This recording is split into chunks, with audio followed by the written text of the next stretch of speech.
posibilidad ng tagumpay o kabiguan, ng ligaya o lungkot. Kaya marapat lamang na tanggapin si Jesus bilang tagapagligtas at Panginoon. At matapos yun ay panariwain ang katapatan at paglapit sa Kanya bawat araw o day by day. Ang day by day ay naglalayong umalalay sa pang-araw-araw na pamumuhay. Narito po si Kuya Ed Lapis sa mensaheng pinamagatang 7 Foolish Mistakes.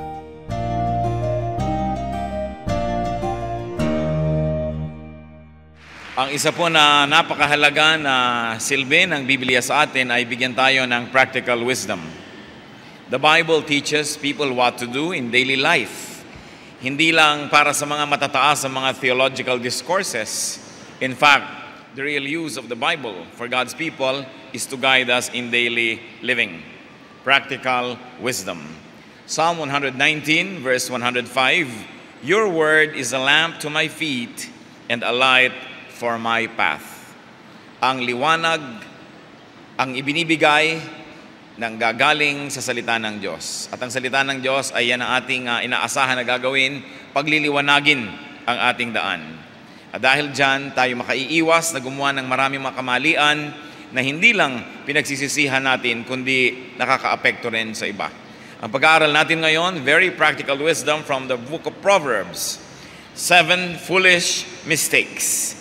Mga kamalian na dapat ay maiwasan. Meron po mga honest mistakes, merong mga innocent mistakes, at merong very foolish mistakes. Proverbs 26, 1-11 gives us a list of such foolish mistakes. Heavenly Father, thank you for this gathering. Salamat po sa inyong pagpisan sa amin. Salamat sa inyong pagsagot sa aming mga dalangin, pagbibigay nyo ng aming kinakain araw-araw. At salamat, Panginoon, sapagkat muli dinagdagan nyo ng isang araw ang aming buhay. Patawarin niyo po kami sa aming mga kasalanan, O Diyos. Linisin niyo nga po kami. Punuin niyo po ang aming mga kakulangan at nawa yung inyo pong liwanag ay makita namin. Teach us, Lord. Give us practical insights into your word so such words may operationalize in our daily life. Lead us. Forgive us all our iniquities and our sins so nothing will hinder your blessing. Pagpalain niyo po kami, tungtungan niyo ng inyong inyong lingkod, maitaas namin kayo, magliwanag kayo sa aming kalagitnaan, at kami naman, matapunan ng inyong liwanag, mahango sa dilim, matuto, at umunlad ang aming buhay espiritual. Iligtas niyo kami, Panginoon, sa mga gawa ng mga masasamang tao at masasamang espiritu. Ilalayo niyo kami sa mga kasinungalingan at mga kamalian, maging sa aming mga sariling kamalian. Lead us, Father. Kung ano man ang magiging sagabal upang kami lubos niyong mapagpala, ito po, Panginoon, sinusuko namin sa inyo, inyo pong alisin sa aming pagkatao. Take away our thoughts, ang mga gumugulo sa aming isip, maging ang mga discomfort na aming katawan ay sinusuko namin sa inyo upang kami maging ganap na handa to receive your word. Father, walk in our midst, dispense blessing to your people. Lift up your name. In the name of Jesus we pray. 7 foolish mistakes. 7 talagang mga malala na mga pagkakamali na pwedeng iwasan. Proverbs 26 verse 1, Like snow in summer or rain in harvest, honor is not fitting for a fool. Isa po na itinuturo sa atin na huwag gagawing pagkakamali, do not honor a fool. Huwag nang bibigyan pa ng mga karangalan ng hindi binabagayan. Tulad daw ng hindi bagay ang snow pagkatag-init, at hindi rin bagay ang ulan kung tag-araw, hindi bagay pinararangalan ang mga hangal. Give the honor and the title honorable only to the deserving. Do not give titles, authority, positions, or power to fools. Dahil sayang. Sayang na sayang po ang pagpaparangal, ang pagbibigay ng kapangyarihan sa mga taong di naman karapat-dapat at hindi naman marunong. Proverbs 26 verse 8, Like tying a stone in a sling is the giving of honor to a fool. Kung kayo po ay nakakagamit at alam niyo yung kung paano umaandar ang slingshot o tirador, Nilalagyan niya ng bato, pero nakapatong lang halos yung bato doon para pag pinawalan mo yung tension, tatalsik yung bato at tatama sa kanyang pinupuntirya. Pero yung daw pagbibigay ng dangal sa mga hangal ay parang yung bato na inilagay mo sa tirador ay nakatali doon, nakakabit, nakadikit. So pag pinawalan mo yung tension, hindi rin tatalsik yung bato. Parang may baril ka pa daw, nakabara naman yung bala at hindi lalabas. The stone will not serve its purpose. The stone will not hit its mark, and therefore will only be useless. What is the practical lesson, brothers and sisters? Do not waste precious time, precious treasure and resources. Do not waste precious trust on fools. Maging ang mga paaralan ay meron po mga entrance test. Self-respecting schools have entrance tests. Dahil ayaw nilang bigyan ng space sa kanilang kwarto, ayaw nilang bigyan ng upuan sa loob ng classroom, ayaw nilang bigyan ng oras ng mga guro nila, yung mga hindi naman handang matuto. Kailangan meron ka mga basic skills in order to cope with schoolwork. Kaya meron mga screening sa mga employment houses. What do? Merong mga tests para hindi kanila pagsayangan ng oras na i-train, bigyan ng tiwala at para masayang lamang ang lahat ng mga yan. Wise persons also choose who to love. Lagi nating pinapaalalahanan ng mga young people, habang hindi pa kayo hibang at hindi pa nahuhulog ang loob nyo, mag-aral muna kayo kung karapat-dapat bang ibigin yung nagsisimula nyong mamiss. Kasi habang nagsisimula pa lang, pwede pang sugpuin yan eh. Pero pagka sinunod niya ng sinunod yung damdamit, nahulog si loob. Kahit na ano na lang, itutuloy nyo na dahil nahulog na si loob. Pero bago nahuhulog ang loob, pag-aralan nyong mabuti. Dapat ba? Sapagkat kung ikaw ay napasama sa buhay ng isang taong sisirain lang niya yung buhay niya, wala siyang plano at wala siyang kakayahan na ayusin ang kanyang buhay, madadamay at madadamay ka dyan. Wise citizens choose who to vote. Hindi ka boto ng boto. Kaya tuloy ang nangyayari, nagkakawaldas ang pamahalaan kasi kung sino-sino yung pinagbaboto natin, kasalanan din nating lahat yan. No? Do not vote for fools. Sayang ang power na ipapahiram sa kanila ng mamamayan at sayang ang pera ng bayan kung lulustayin at hahawakan ng mga taong hindi marunong magpasya at hindi tama ang mga desisyon. However, there should be balance. Do not vote for the wickedly wise also. Meron naman dyan mga wise, sobrang wise. No? Naiisahan na ang buong bansa. Proverbs 26 verse 12, do you see a man wise in his own eyes? There is more hope for a fool than for him. So kung tinuturuan tayo ng Panginoon, ng Biblia na lumayo sa mga hangal, layuan din naman daw yung sobrang wais. No? Dahil mas mabuti pa daw nga yung mangmang kesa doon sa sobrang talino. Dahil baka gamitin naman niya yung katalinuhan na yan, lalo't sa kanyang sarili lang ang katalinuhan niya. A person who is wise in his own eyes, gagamitin lang niya yan para pagtaksilan. Ang kailangan ng tao, ng anak ng Diyos, balance. Solomon says in Ecclesiastes 7:18, the man who fears God will avoid all extremes.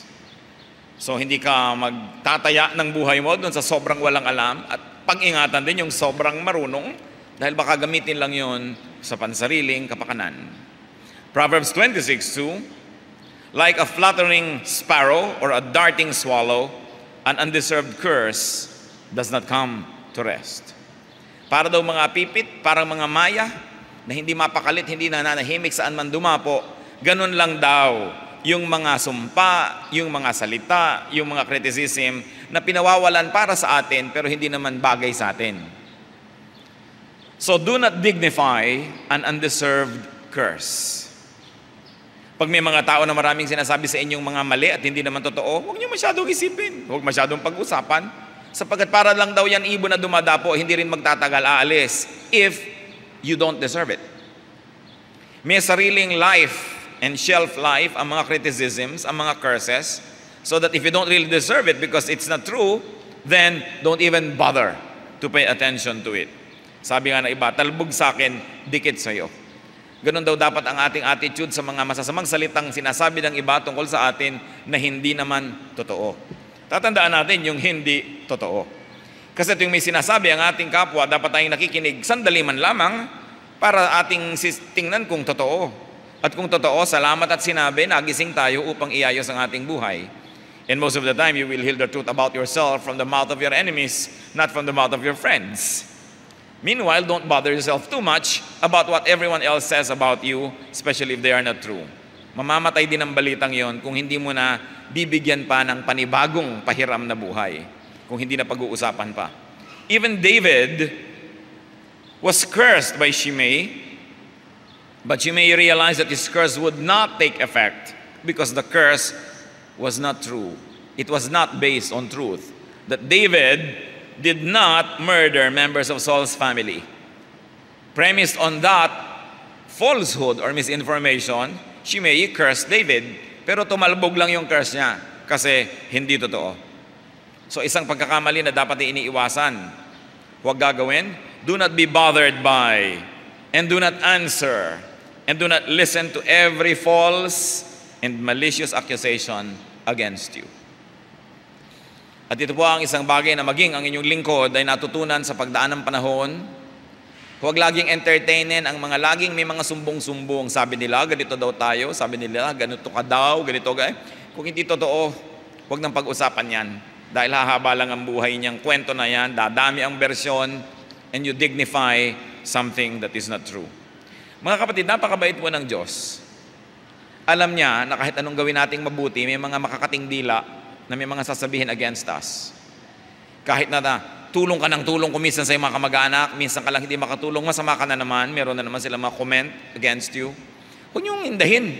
Huwag niyong dibdibin kung alam na alam ng inyong puso na hindi kayo ganun kasama o hindi naman kayo masama.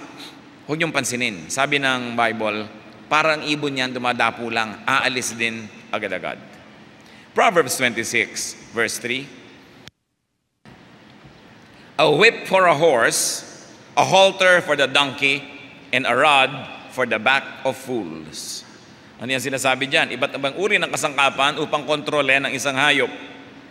Isang latigo para sa kabayo, upang siya mapabilis o kaya ay makinig sa iyong sinasabi. At isa na namang gamit para sa mga buriko o mga donkey, upang sila ay mapaandar, mapatayo, mapagtrabaho. At isa namang pamalo daw, para sa mga likuran ng mga hangal. Anong ibig sabihin?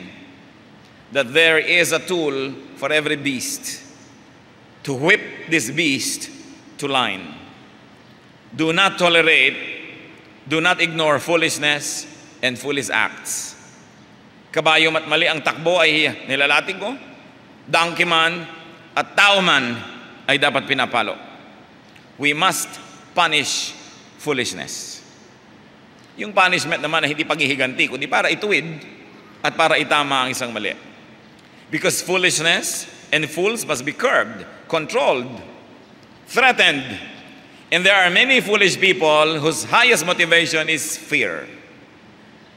Pagka hindi na sila takot, lahat na uri ng kahangalan ay gagawin nila, kaya meron daw bagay para sa ganyang uri ng ugali. May pamalo na bagay dyan.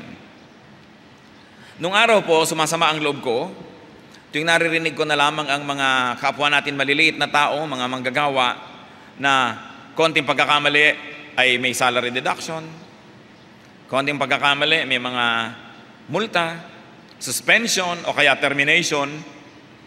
But I look at it from both sides now, because we also realize, although sadly, that give many people a lot of privileges, a lot of understanding, a lot of kindness, and they will abuse. Bagay talaga sa marami ang pagka nagkamali, salary deduction.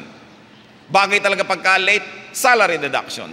Pag more than 15 minutes late, count it as absence. Kasi luwagan ninyo yan na pwedeng malate ng konti, mamaya half day na yan, mamaya full day na. Maraming mga tao, hinihingi nila ang latigo na sila ay patamaan, sapagkat kung iiwan mo mag-isa, puro kahangalan ang gagawin. Fools mistake kindness and respect for weakness. Maraming mga tao, pagka hindi mo bibigyan ng deduction, a-absent talaga. Hahabaan ang mga pag-absent. Maraming mga tao, bigyan mo ng kamao, kakainin hanggang siko mo at pwedeng luluning ka buo. Maraming mga tao, pagka umutang sit, hindi nagbayad at pinatawad mo, mamaya, lumalakas lalo ang loob at palaki ng palaki ang inuutang. Bihira po yung tinatabla ng hiya. Kadalasan, kailangan talaga punishment. Because many people walang sariling bait. Ang kinikilala lang nila at pinapanginoon nila ay ang latigo o pamalo. It is sad. But the Bible says that. Panghataw sa kabayo, panghataw sa buriko, panghataw sa tao. Iba't ibang uri ng mga hindi pagsunod, isang treatment lang, kailangang maramdaman nila ang hapdi, ang kirot ng bunga ng kanilang mga pagkakamali. Because many people, when you're very kind to them, they just become bolder and more aggressive and daring in abusing you. Isang pagkakamali na hindi ituwid ang kalikuan ng iba, lalo't sila ay abusado. Ngayon, siguro, pangalawang offense, you might give people the benefit of the doubt. But there are many people who will only abuse kindness and they will look at it as weakness to exploit. In other words, you have to be strong to put people and whip people into place if you want discipline and order in the universe. Kita ninyo? Nagtatanong lagi sa akin ng maraming tao, bakit po ang mga Pilipino pag nasa abroad masunurin sa mga batas, lalo sa batas trapiko? Ba't pag nasa atin, hindi? Bihira naman kang pinaparusahan dito kasi ang nagkakamali nakakalusot, nakakapaglagay. So you don't realize the pain of being punished for your error, so you're not afraid to commit the mistake. Sabihin nyo na, pakiusap po, huwag mag-park dito. Maraming magpa-park. Pero ilagay mo, mag-park dito, babarilin. Pagka naman may nag-park dyan Maraming mga tao walang alam kundi ang takot. So kailangan tinatakot. At kailangan may katakutan. It's a sad fact, but it's a universal fact, not only for our people, but for all of humanity. Proverbs 26 verse 4, do not answer a fool according to his folly, or you will be like him yourself. So huwag patulan ang kahangalan. Huwag patulan ang mga hangal. Wala na pong pinakamainam na Tagalog translation sa fool kundi hangal, so I hope nobody's offended with this word. Dahil wala nang ibang bagay, yun na talaga. No? Do not go down to the level of fools. Do not get even with fools. Huwag po kayong tatabla, gaganti sa mga hangal, sapagkat pag tumabla kayo, ibig sabihin you're on the same level, pareho na lang kayo. Do not play on their terms. Do not play by their rules. No? Napakahalaga.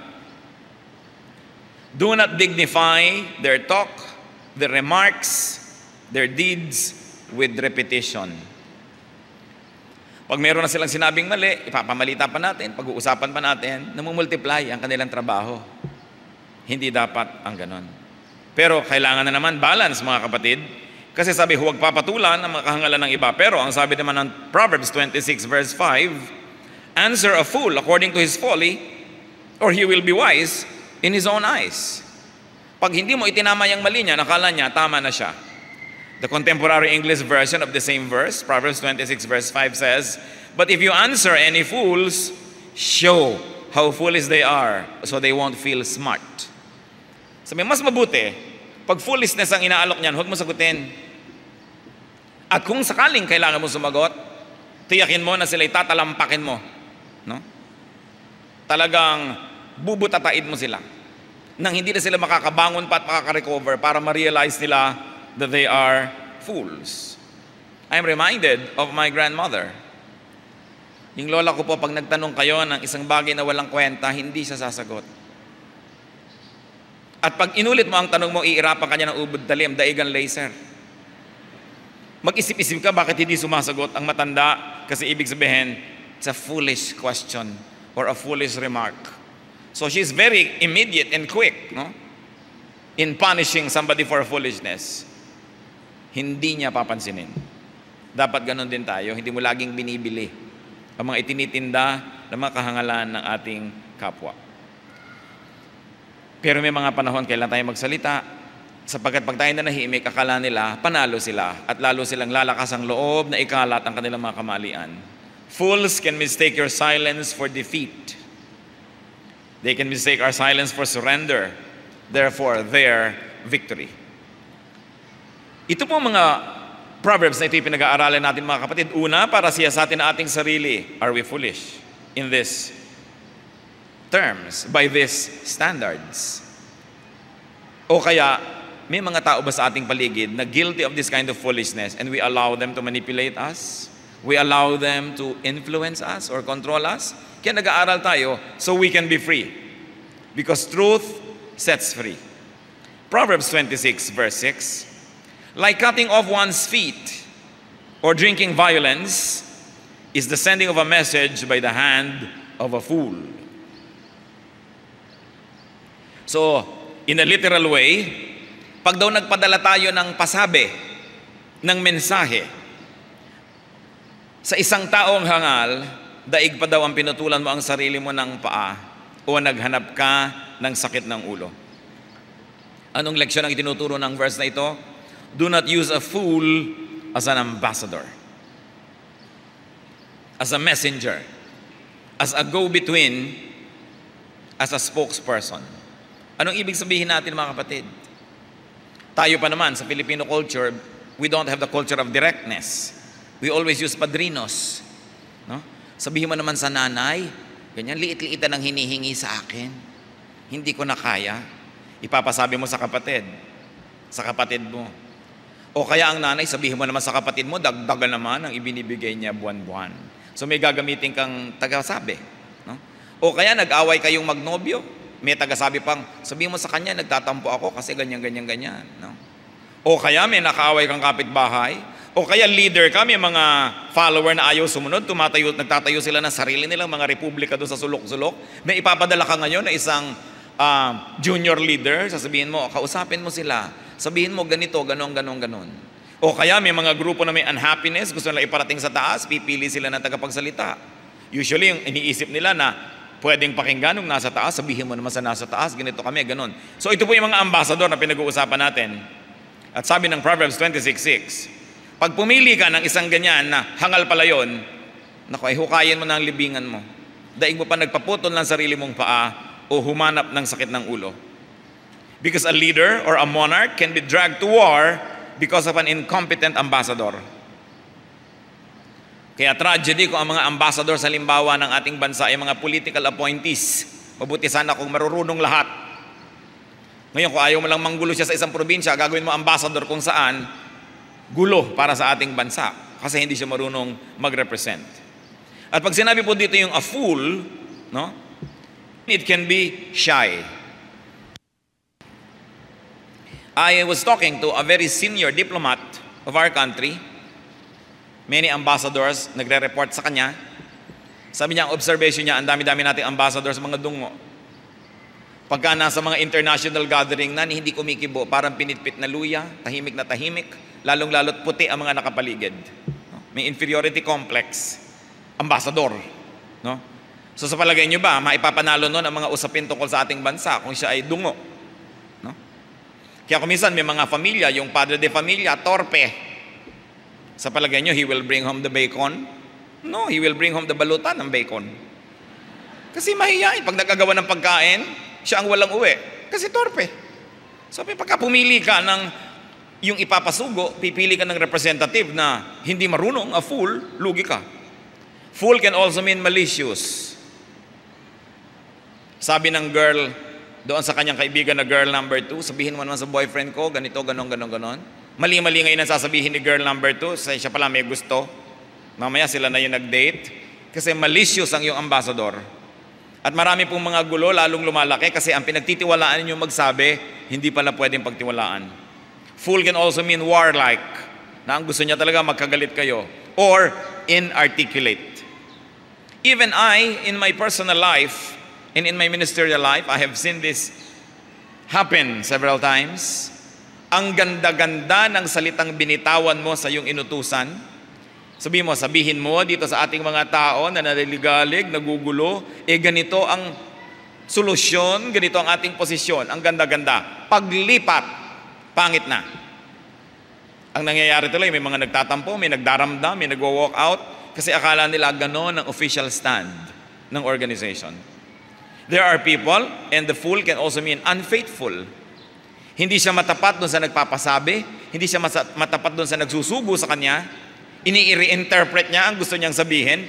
Kasi pag tagapagsabi tayo, if you don't agree with what you have to say, sabihin mo, hindi ako agree, so use somebody else. Or, you need not agree because you're only a messenger. Hindi sa'yo galing ang mensahe, tagasabi ka lang. Parang halimbawa, mga messenger sa pulpito, hindi naman ikaw ang Diyos, hindi ikaw nagbibigay ng mensahe, so agree ka man o hindi doon sa ipinapagawa ng Diyos, sasabihin mo yon dahil yun ang sabi nung nagsusugo sa'yo. Fool can mean lazy, Ayaw ng pagsikapan na mabuti ang isang mahirap na diplomatic work, dadalian na lang, tapos hindi tuloy nagtatagumpay. It can mean biased, and it can also mean unbelieving, that there is unbelief in your message, therefore you don't give it strength. An ambassador can be vested with selfish interest and motive. In any case, mga kapatid, kung hindi kayo siguradong-sigurado sa inyong tagapagsabi, kayo na lang magsabi. Yung mga nagpapasabi, pinapadaan kung kani-kanino, nasa kamay ng inyong inutusan, ng inyong pinakiusapan kung magtatagumpay ang lakad or not. Ambassadors and spokesmen are not at liberty to interpret and to reinterpret the message, and they are not at liberty to recast and to deform the message that they are bringing. Bakit po natin sinasabi yan? Kasi madalas mga kapatid, tayo yung ambassador. Tayo yung napagkakatiwalaan na sabihin mo naman kay ganon, sabihin mo naman kay ganon. Madalas po, may mga misyon na bigo. Hindi dahil mahina o walang kwenta yung misyon, kundi dahil mahina at walang kwenta yung missionary. Mahina at walang kwenta yung ambassador. Hindi niya na iuwi yung dapat niyang iuwi na inaasahan ng mga nagpadala sa kanya. Kaya mahalaga ng ministry po ito. We are the people of truth. Therefore, it is important that when we are given the task to speak for someone to another party, that we do it as a wise ambassador would and not as a foolish person. Napakarami na pong nagkasira-sirang mga samahan, organisasyon dahil sa mga misrepresentation of foolish ambassadors.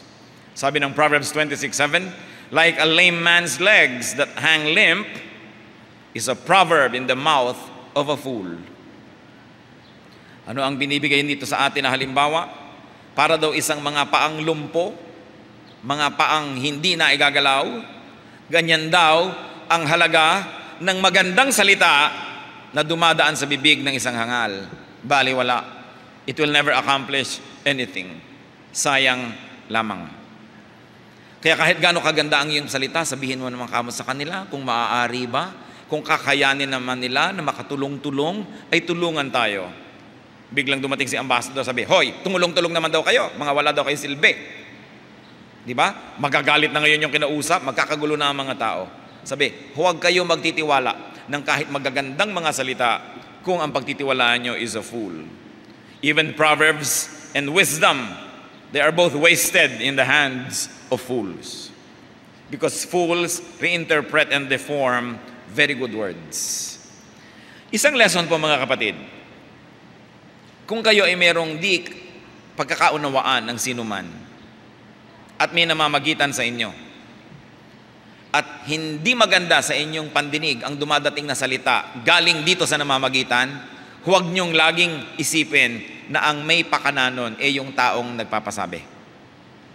Huwag niyong laging isipin na, aba, inaaway talaga ako nitong tao na to, talagang ginagalit niya ako. Baka mamaya yung dumadating sa inyong napag-utusan, unskilled, o kaya malicious, therefore foolish. Maraming nagkakagalit dahil sa sabi-sabi. At sabi naman ni Balagtas sa Florante at Laura, sapagkat bihirang balita ay magtapat at magkatotoo may marami ang dagdag. So lagi niya sabihin, ito kaya talagang exact message? Ito ba yung tone noong nagpapasabi o nire-interpret nitong nagsasalita at siya ang nagpataas o nagpababa ng tone? Meanwhile, true ambassadors and true diplomats, kahit nakakagalit na yung sinabi nung nagpasabi, pag dumaan naman sa bibig niya, humuhupa ang loob ng nakikinig, gumaganda ang korte ng salita, at yan ang mga anak ng Diyos. Because the children of God are to be called peacemakers. Ang isa na natutunan po ng inyong lingkod na pag-ingatan, because I always count myself as the leader of everybody, not only a leader of those who are always working closely with me, not only a leader especially of my relatives, not a leader only of those who are nice to me, because I'm a leader of everybody. What I have learned over the years is never to listen sa mga kwentong nakakagalit na dala ng mga nakakarating sa akin tainga. You know, when there are so many people, some people will have more access than others.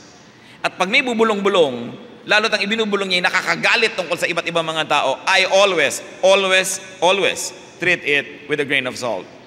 kahit ko siya kamag-anak, kahit ko siya kaibigan, kahit sino siya, isipin ko, ginagamit kaya niya ang access niya sa akin para ako ang makipaglaban at makipagdigma sa kanyang mga kagalit? Ginagalit niya kaya ako para magalit ako sa kagalit niya, para maging kakampi niya ako? At kung ano man ang merong kumunti ako influence, magamit niya para sa kanyang mga pansariling kagustuhan? Kaya ingat na ingat ako sa mga bubulong-bulong. Dahil maaaring mali. Kadalasan, mali ang ibinubulong niyan. Lalong-lalo yung ang effect sa inyo, nagalit kayo. Napapansin niyo ba yan na may mga tao na pagka kinausap nila kayo, mamaya galit na kayo doon sa kagalit nila? Pag-ingatan niyo yan. Because even human justice requires that you hear both sides before you make your verdict.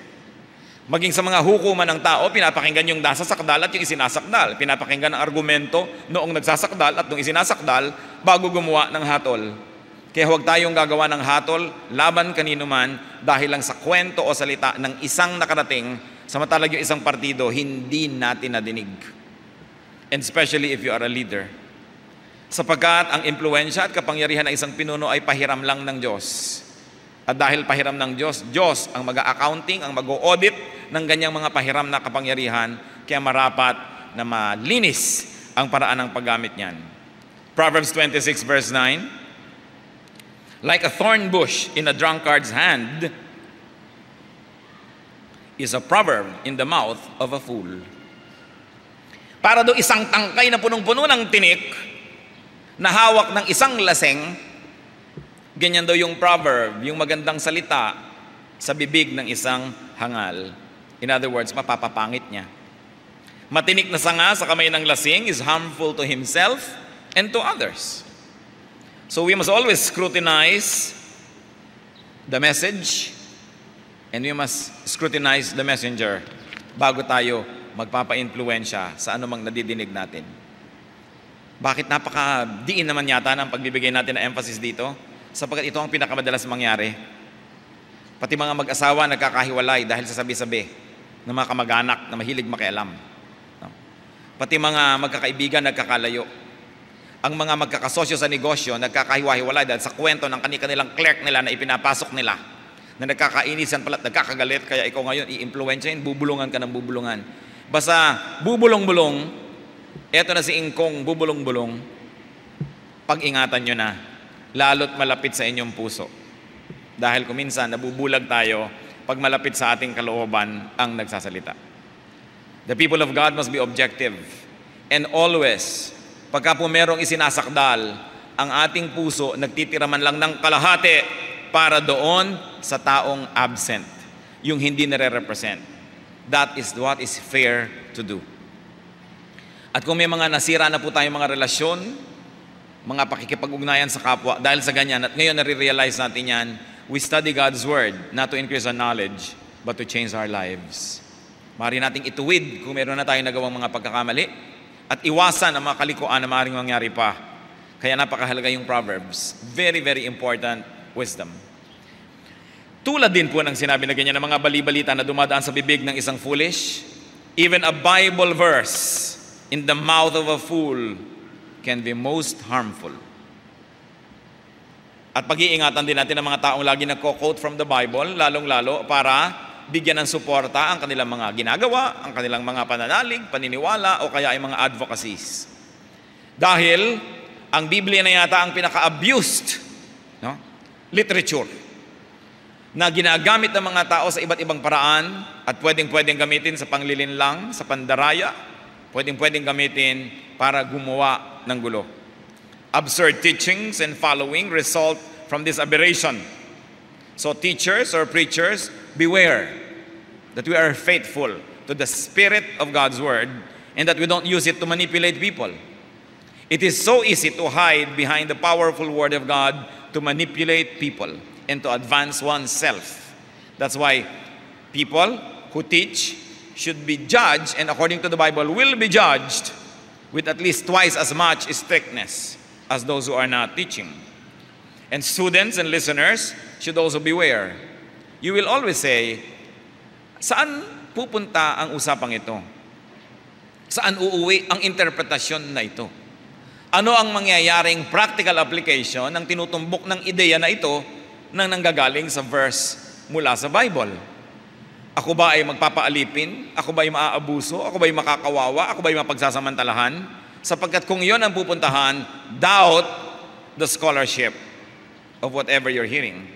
Because Jesus says, I came that you might have life and have it abundantly, have it to the full. And Jesus says, the truth sets free. So kung ikinagapos ka lang lagi, lalo kang nahirapan, lalo kang na-oppress, doubt the scholarship of interpretation. Dahil sa bibig ng mga hindi mapagkakatiwalaan, pag dumaan maging ang salita ng Diyos, maaring makasira sa mga taong mangmang at sa mga taong hindi sumusuri ng kanilang pinakikinggan. A fool can also mean ignorant or selfishly motivated.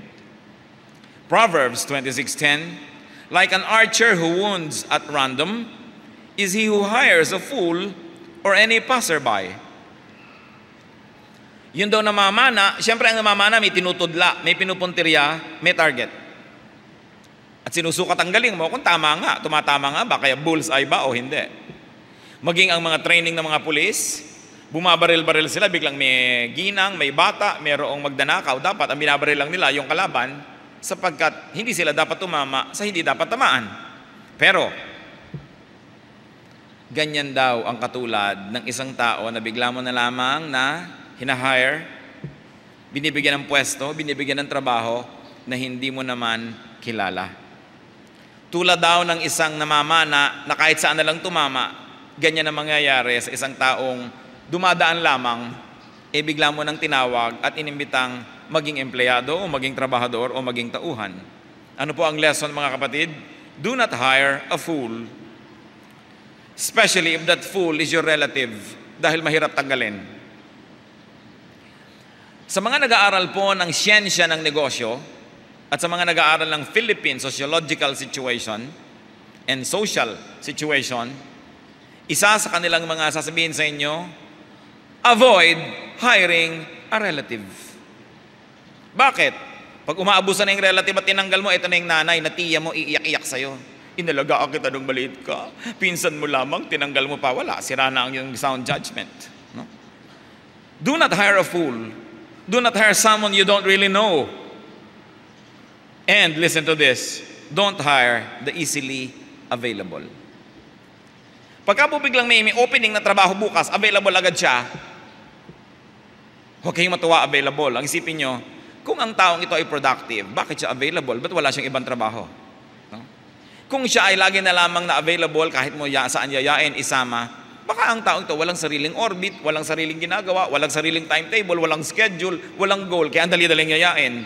Hindi daw ito ang mga dapat nating isinasama sa ating mga proyekto, sa mga mahalagang gawain, at lalong-lalo kung kayo po ay may pagawaan, these are not the types of people you hire. Unless, of course, there's a valid reason why they are available at that time, dahil meron din naman magagaling na who happen to be available at that moment. Leaders have learned that to have something accomplished, you must give it to the busy people. Pag sinabi mong busy na siya, ba't sa kanya mo ipapagawa? Yun o, walang ginagawa, doon mo ipagawa. Nako, sasala ang sandok sa palayok. Pag ipinagawa mo doon sa walang ginagawa, hindi yan gagawin. Because the very reason na wala siyang ginagawa is already a testament to his unproductiveness. Kaya yung laging may ginagawa, sa kanya mo pa igawa, maigagawa pa niyang paraan na gawin yan. Kasi busy siya, ibig sabihin marunong siyang dumiskarte sa buhay. Iwasan niyo po yung mga taong laging available. Kadalasan, because they don't live for anything higher than their daily existence. Be selective in commissioning people. Maging sa ministry, yung kuha ka ng mga missionary, kuha ka ng mga pastor, ang dami-dami ding abusado. Pagkarami-rami rin mga batugan, pagkarami-rami din mga lakwatsero, kahit sa ministry. Hindi ko muna sa ministry, may dalang Biblia, ay pwede mo nang pagtiwalaan sa oras niya, na pag hindi mo binantay at nilatigo, hindi ka papasukan, laging absent, laging may dahilan. Kung muna sa ministry sila, akala nila, lahat na lang ng sakit ng paa ng asawa nila, excuse na silang umabsent. No? Pero kung nagtatrabaho yan sa mga ibang korporasyon, hindi nila gagawin yun, but they can abuse the ministry, they can abuse the church. So, ingatan ang ganito mga bagay, piliin ang mga taong pinagtitiwalaan. At uulitin ko po mga kapatid, kung ayaw nyo sumakit ang ulo nyo, liban na lang talagang qualified ang kamag-anak, don't hire them. Don't hire them just because they're kamag-anak. Ang problema sa ating lipunan, we're always giving to the needy. We forget to give to the deserving. If you don't have enough to give to everybody, don't give to the needy. Give to the deserving, because that is just. Meanwhile, you may want to give a little to charity, or you want to give big things to people, but don't expect what you give them to be profitable or to yield a fruit. Talagang binigay nyo na lang. But if you expect performance, if you expect productivity, give your fertilizer to the fruit-bearing tree. Sayang ang pataba sa mga punong hindi namumunga. At maging sa isang parable ng Panginoong Jesus, may isang punong ayaw mamunga. Sabi niya sa gardener, bunutin mo na yan, sayang ang taba ng lupa na kinakain ng puno na yan na hindi naman natin mapitasan ni isang bunga. Even God expects people to be fruitful. And another mistake that we must avoid, Proverbs 26:11, as a dog returns to its own vomit, so a fool repeats his folly. Kung paano daw matapos isuka ng aso ang kanyang suka, ay babalikan pa niya mamaya para kaining muli, ganyan na mga hangal. Yung tinigilan na, babalikan pa. Yung napagtagumpayan na, magpapaalipin na naman. Yung mali kahapon, magiging mali uli ngayon, magiging mali uli bukas. So what mistake must we avoid? Do not repeat mistakes. At kung nangyari man na nauulit ang ating pagkakamali, dapat ibang version naman, may konti man lang sanang asenso, hindi ganun-ganon din tulad ng unang-unang pagkakamali. No? Meron namang konting na iba na umasenso ka naman. And do not trust someone who keeps repeating the same mistakes. Dahil uulit-ulitin lang niya yon. Huwag kayong padala sa mga pangako, sa mga sumpa. Madalas nagtatanong sa akin ng mga tao, alam niyo naman, we don't involve ourselves directly in any political thing. Pero sabi, sino po ba ang iboboto namin? Paano po ba kami magkakaroon ng pamantayan kung sino iboto? Ang sinasabi ko lagi, tingnan nyo ang performance. Tingnan nyo ang track record. Huwag kayong maniwala sa pangakong gagawin pa lang. Ang tingnan ninyo yung mga nagawa na. Sapagkat history will repeat itself. Can a leopard change its spots? So kung anong ginawa niya noon, yung uli gagawin niya. Huwag kayong maniwala sa pangako. Yung solid history. Pati mga dalaga, nililigawan kayo, o mga binata, may nanliligaw sa inyo mga dalaga at nangangako na kung ano-ano. Tingnan nyo yung performance. Madali magsalita ng mga ibon na wala pa sa kamay mo, pero pag hawak mo na, anong gagawin mo sa ibon na yan? Performance. At sabi sa Proverbs 29:1, a man who remains stiff-necked after many rebukes will suddenly be destroyed without remedy. Ang isang taong nananatiling nagmamatigas, matapos at sa kabila ng paulit-ulit na mga paalala, ay biglang-biglang wawasakin na hindi na siya makababangon pa. Pero tatandaan po natin, walang disaster na biglang nangyayari. A disaster takes a long time in the making. Naiipon yan, matagal bago sumabog. Parang bulkan, hindi pwedeng bigla-bigla na lang sumasabog. May oras din niya nag-iipon ng kanyang pasasabugin. Kaya ganun din ang disaster sa buhay, hindi yan biglang nangyayari. Kadalasan yan ay bunga ng maraming mga maliliit na mga paulit-ulit na mga kamalian. Naiipon, sumasabog. They reach their critical angle and topple over. And remember this, even if you are not the one continuously repeating the same mistakes, but if you are in tight embrace with that person, when the destruction of that person comes, madadamay ka. Kaya pinipili natin kung sino ang niyayakap. Proverbs 3:21-26. My son, preserve sound judgment and discernment. Do not let them out of your sight. They will be life for you, an ornament to grace your neck. Then you will go on your way in safety, and your foot will not stumble. When you lie down, you will not be afraid. When you lie down, your sleep will be sweet. Have no fear of sudden disaster or of the ruin that overtakes the wicked. For the Lord will be your confidence, and He will keep your foot from being snared. Ito po ang itinuturo ng Proverbs 3 sa mga taong nakikinig sa wisdom, sa mga taong umiiwas sa foolishness. Kaya sabi, ingatan ninyo ang inyong kaalaman at gamitin nyo sa tamang panahon. Daig pa niya ng bulaklak, daig pa niya ng medalyang nakasabit sa inyong leeg, sapagkat yan ang magliligtas sa inyo sa maraming mga panganib. At kung sa maliliit na bagay, sa maliliit na oras, sa maliliit na pagkakataon, patuloy na ang ginagawa ninyo ay tama. Patuloy kayong umiiwas sa mga kahangalan at mga kamalian, hindi nyo kailangang mangamba na bigla-bigla na lamang masisira ang inyong buhay. Sapagkat ang Panginoon ang magiging tagapag-ingat nyo kung kayo nabubuhay sa karunungan niya. So know and recognize foolishness from wisdom. Know and recognize fools from wise people. And do not permit foolish people to influence you. Kailangan mahalaga yan. At ang ating sinisikap alamin, ang napag-usapan ba natin na forms of foolishness, nasa atin o nasa kapwa natin? Avoid the mistakes. Avoid the deeds and influence of fools. Avoid foolish mistakes and be happy. Be fruitful. Be peaceful. Maraming mga kaguluhan ng ating buhay are self-made. If you will look at many troubles of your life, look at the maker. Look kung sino ang tatak na gumawa noon, the manufacturer. Kadalasan, tayo din. Maaring iwasan ang maraming mga pighati. Maaring iwasan ang maraming pait ng buhay kung mabubuhay tayo na may karunungan. Diyos naming Ama, turuan nyo nga po kami to find very practical application sa mga salitang ito. Kahit malang isa, sa maraming binanggit, matandaan lang namin, maunawa, maipamuhay. Salamat na po. Subalit ayaw namin sa isa lang, gusto naming makuha ang buong-buong mensahe mo sa amin, Panginoon. Turuan niyo po kaming suriin ang aming sarili. If we are foolish in some ways, although we may be wise in other ways. Salamat sa mga bahagi ng buhay namin na kami ginawa mong wise na, Panginoon. Ipatawad niyo po at palakasin kami sa mga areas of our lives where we are not that wise.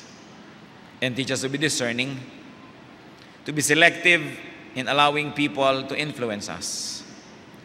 Nawa, Panginoon, beyond emotion, beyond personal loyalty, may we have a very, very objective assessment of how people around us influence us. Lord, kayo po ang dapat na pangunahin naming pinapayagan na mag-influence sa amin. You have given us free will.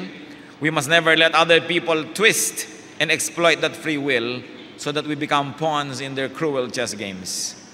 But we ask you, O God, to be the power behind us, to be the influence behind our lives. Magbulay-bulay tayo mga kapatid, yumuko sa presensya ng Diyos, humingi ng personal application. We study the Word of God not to increase in information, but to change our lives.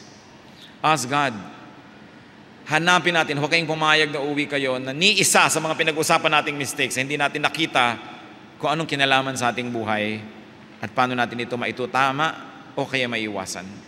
The Spirit of God resides in the worship of His people. Therefore, the worship of His people brings the Spirit of God in our midst. Nandito ang Panginoon, hinga natin ang karunungan. At nawa ang karunungan na ito ay maging kasangkapan niya upang makita natin ang ganda ng buhay.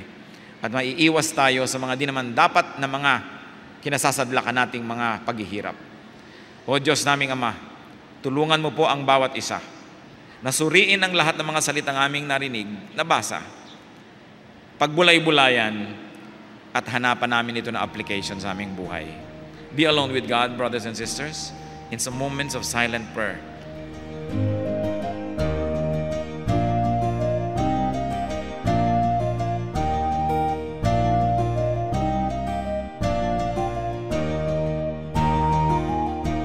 Ang katatapos pong mensahe ni Kuya Ed Lapiz ay pinamagatang 7 Foolish Mistakes.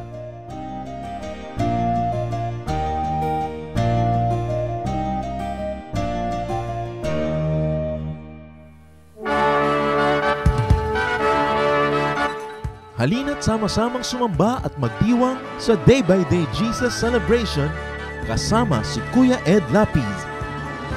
Bulwagan ng Panginoon, PICC, one Sunday a month, Philippine International Convention Center, Rojas Boulevard, Pasay City.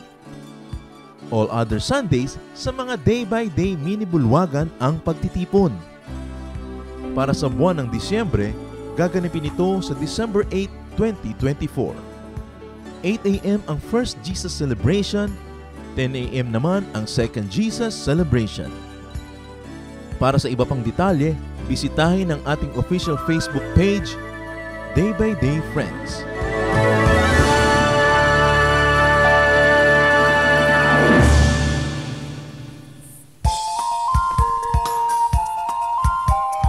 Ako po si Pastor Ronnie Diaz.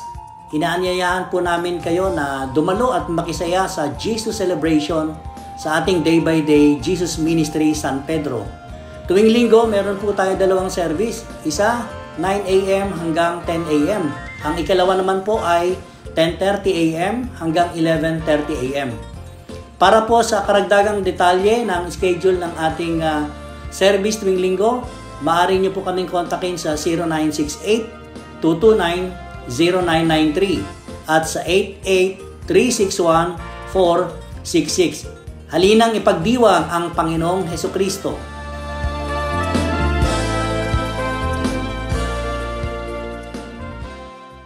Napakarami pong kayamanan ng ating bayan at kuminsan hindi naman karapat-dapat na magkaroon tayo ng napakaliit na pagtingin sa ating sarili. Nangyayari lang yon kung hindi natin kilala ang ating nakaraan, hindi natin kilala ang mga kayamanan ng ating bayan na nagpapaganda sa atin pong lahi. Kaya naman dapat nating kilalanin ang nakaraan, ang kasaysayan, at ang mayayamang mga pamana sa atin ng ating mga ninuno. Ang mga hiyas po ng ating lahi, ang mga kayamanan ng ating bayan ay binubuo ng maraming bagay. At isa na rito ang musika. Ang musika ay salita daw ng kaluluwa. Ang musika ay napakabisang paraan upang ipahayag ang ating damdamin, ang ating mga pangarap at ang ating mga pagpapahalaga. Sa Pilipinas po, ang musika ay paraan ng pagpapahayag ng mga espiritual na bagay. Ang mga Pilipino kapag gumagawa ng musika kadalasan ay upang sumamba. Kaya tayong mga Pilipinong Kristiyano ay dapat lamang na mag-aral ng mga tugtog ng ating bayan at gamitin naman natin ito sa pagsamba sa Panginoong Hesus. Dapat nang bawiin ang musika ng Pilipinas mula sa kung ano-anong mga paggamit na hindi ayon sa kalooban ng Panginoon. At ito naman ay dapat ialay sa paanan ni Jesus upang lalong makadagdag sa marami, makulay at magagandang paraan ng pagpapahayag natin ng ating pananampalataya. Ang musika ng bayan, hiyas ng lahi, hiyas ng bayan. Narito at ating pakinggan ang mambayo, mga tunog ng pagbabayo ng palay na may kasamang mga awit mula sa mga kalinga.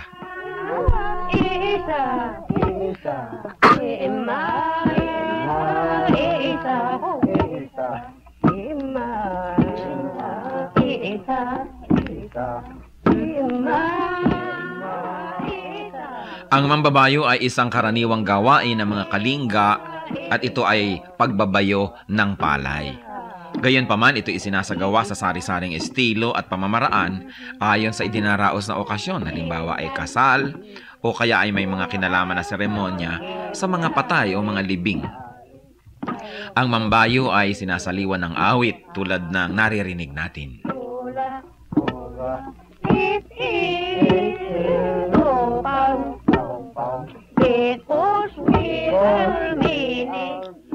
Ang sinasaliwan ng awit na pagbabayo ng palay ay ginagampanan ng 8 kababaihan at sinasagot naman ng mga kalalakihan. Paulit-paulit at mauulit na maririnig ang ritmikal na pag-awit ng mga salitang ima, isa o insa.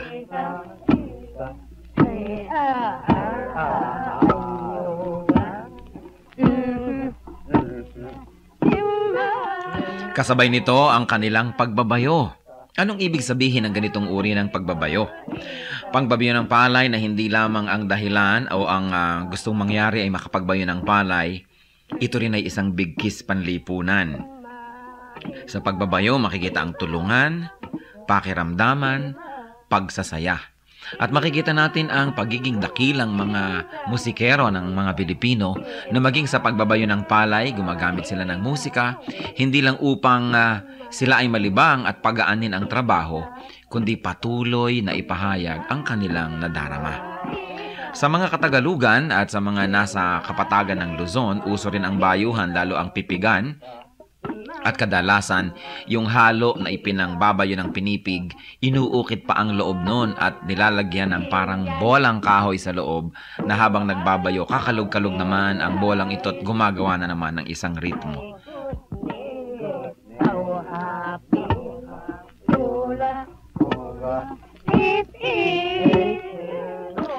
Yan po ang mambayo, ang pagbabayo ng palay na may saliw ng mga awitan ng mga kalinga. Ano po ang maaari nating matutunan sa kayamanang ito ng ating lahi? Na ang bawat gawain natin ay maaaring saliwan ng musika. Lalong-lalo naman ang pagsamba natin sa Panginoon, ang ating mga paglilingkod, na sa paglalagay natin at paglalapat ng musika, hindi lang gumagaan ang ating trabaho, kundi na ipapahayag din natin ang ating damdamin.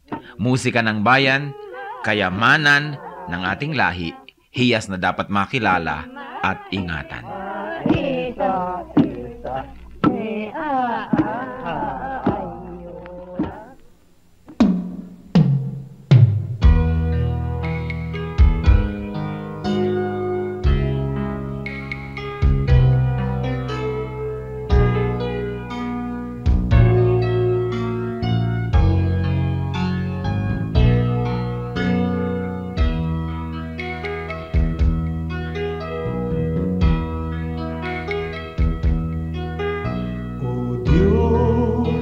Dalangin ko'y iyong tanggapin, na maging karapat-dapat sa iyong paningin. Kung may pag-aalinlangan, ang aking paniwalaan ay ikaw. Ang kailangan ko'y iba, yung lakas upang di ko natahakin, ligaw na landas sa pagpaparot parito. Sa ulat bagyo'y hindi magbabago. Katapatan ko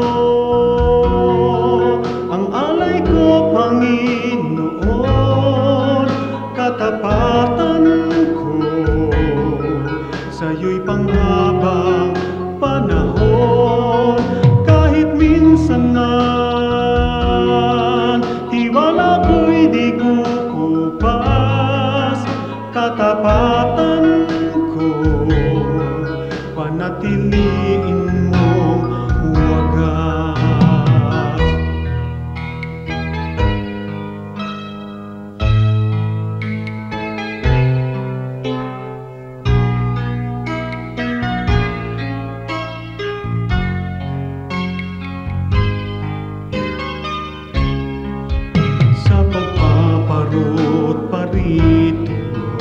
Sa ulat bagyo'y hindi magbabago. Katapatan ko, ang alay ko, Panginoon. Katapatan ko sa'yo'y panghabang panahon. Kahit minsan man tiwala ko'y di kukupas, katapatan ko panatiliin mong wagas.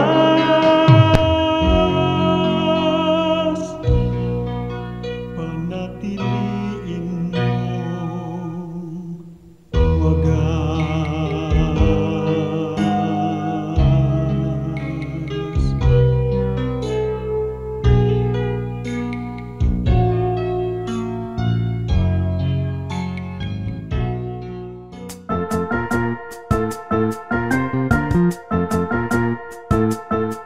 Oras na po para pansamantalang magpaalam ang programang Day by Day. Tayo po'y magsama-sama tuwing ika-6 hanggang ika-7 ng umaga, araw-araw. Magandang umaga po at mabuhay ang Panginoong Hesus!